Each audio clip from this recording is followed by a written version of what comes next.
চলো বন্ধুরা, ভাই যে এত সুন্দর করে কলাটা মাখালো, দানা কলা, সেটা কিভাবে করলো তোমাদের সাথে একটু শেয়ার করি। তো এর আগে ভিডিওতে দেখিয়েছি যে আমি কলা মাখা খাচ্ছি। তো চলো তাহলে তোমাদেরকে দেখাই। এই দেখো, আমার হাতে কি দেখতে পাচ্ছ, আমি দানা কলা নিয়ে চলে এসেছি। এখানে দুটো কলা আছে। এবার একে ভালোভাবে ছাড়িয়ে নেব। তো চলো ছাড়িয়ে নিই। এই যে বসে পড়লাম বটি নিয়ে। তো কলাগুলোকে আগে ভালোভাবে খোসাটা ছাড়িয়ে নিতে হবে। তারপরে একে ধুয়ে ঠিক এইভাবে পাতলা পাতলা করে, যতটা পাতলা পারবে একদম কুচি কুচি করে নেবে। তাহলে কী হবে, মাখতে না সুবিধা হবে। এই দেখো, আমি দেখিয়ে দিলাম, দেখেছো একদম পাতলা করে কাটবে।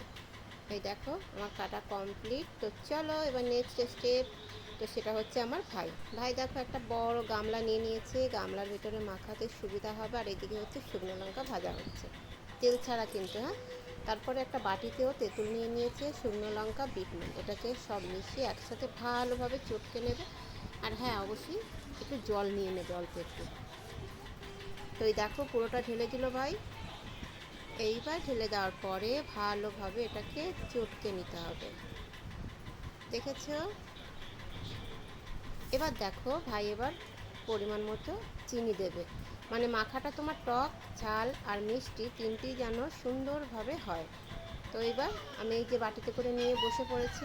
সত্যি বলছি বন্ধুরা, কে কে খেয়েছো অবশ্যই জানিও আমাকে।